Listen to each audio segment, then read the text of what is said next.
And you're going to use your mouse as a pointer. You're all set. Yes. All right. So today we're going to talk about veterinary rehabilitation therapy. So this slide here gives kind of an overview of what we're going to talk about. So we're going to start with a few different types of rehabilitation therapy. And then I'm going to talk about who can benefit, and then I've got a couple examples of some patients that I've seen that have really benefited from this. So first is massage therapy. This really helps improve joint and muscle function in animals. This focuses on areas of muscle tension and muscle spasms and helps with restriction on motion. So it's just like people, it uses hand motions to fix these problem areas. So next is exercise therapy. It's different for each patient, but your veterinarian or certified rehabilitation therapist should do a neuromuscular exam or a neurologic exam to a musculoskeletal exam or a neurologic exam to kind of base what kind of program would be good for the patient. This will help to improve balance and proprioception, which is kind of being aware of where your limbs are in space. It helps build muscle strength and improves range of motion. Next is electric modalities. We'll talk about laser therapy first.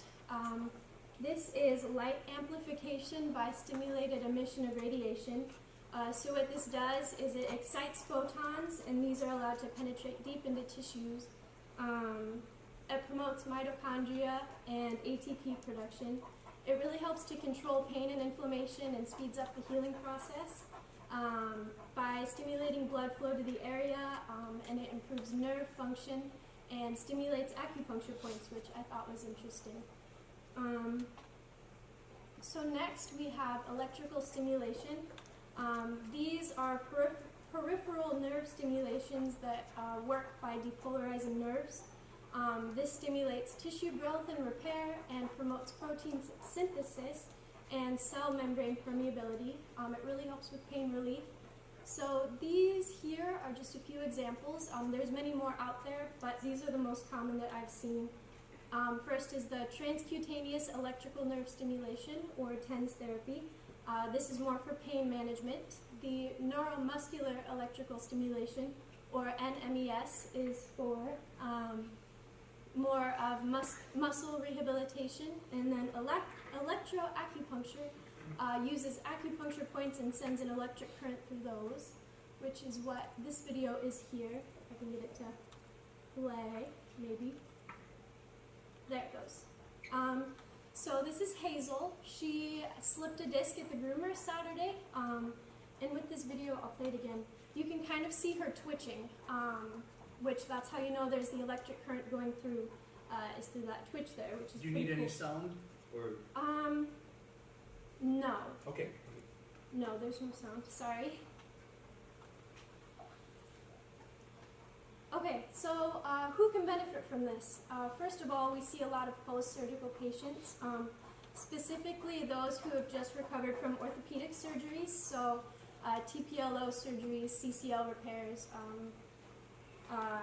luxating patellas, so that's a good one. Athletes can also benefit from this, whether they're maintaining condition or fixing an injury. Also those who are osteoarthritic, have vertebral disc disease, hip and elbow dysplasia, tendinopathies, or degenerative myelopathy, or obesity. All of these cases can really benefit from veterinary rehabilitation. So first we're going to talk about Jackie here. So she suffers from the intervertebral disc disease, the Hansen type 1 kind. You can see up in this picture here, this is a normal disc, but in her case, the nucleus here has herniated and is pushing up into the spinal cord, causing compression there. It resulted in her being a paraplegic, so the plan for her was first to start with surgery, so she received a hemilaminectomy, and then she is on a rehabilitation program currently. This involves laser therapy, therapeutic exercises, and electroacupuncture, like this picture here. And then she also gets hydrotherapy, which is another type of rehabilitation that I didn't talk about. So this disease is pretty common in the chondrodystrophic breeds, like Jackie here. These are breeds with the short little legs and long backs, but she's really benefited from this. This picture here is really interesting because this is a piece of tape that we've put on her back legs, and it kind of makes her think about where her legs are and forces her to really think about them, and it really helps with her paraplegic. So after her surgery, she could be walked with a sling, but after rehabilitation, this is her today. Sorry. There it goes. So she can walk on her own now after being on this program.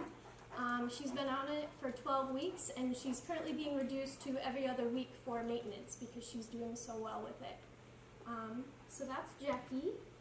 And then Jin here is another patient that we have. He suffers from medial shoulder instability.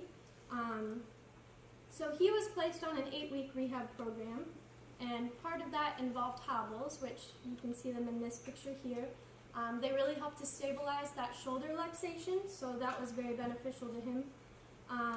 He also received the NMES therapy and therapeutic exercises, so here's just an example of that. So going through this here, this kind of forces him to balance and think about, again, where his feet are at. And he does very well with these. So.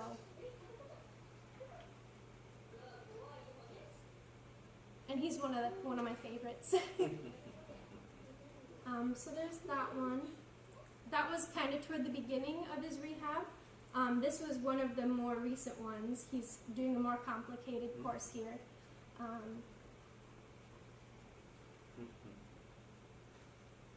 And you can see in this one, he goes back down the ramp by himself, and the other one he couldn't do that before, so he's really improved that way. But today he has graduated from his program, and he's doing great. So there's that. Otherwise, these are my references. I would like to point out Kara Farmer here is the technician in my videos. I used her for most of this. Do you guys have any questions about any of this? Questions, comments?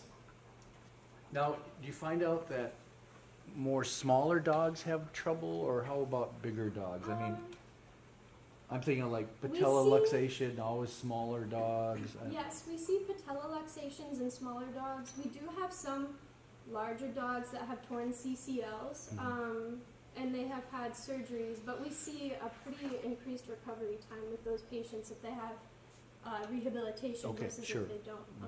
So that's what we see with larger dogs. Smaller dogs, yeah, we see more luxating patellas. Now, is it a daily thing, or is it like weekly, like say a big dog with a CCL? Yeah, so they come in. Kara is our rehabilitation therapist. She comes in she works all the time, but she does rehabilitation on Mondays and Fridays, and sometimes Wednesdays, depending on the case, so every other day. Or like Jackie, I said, she comes in every other week now for maintenance. Okay. So. Okay, let's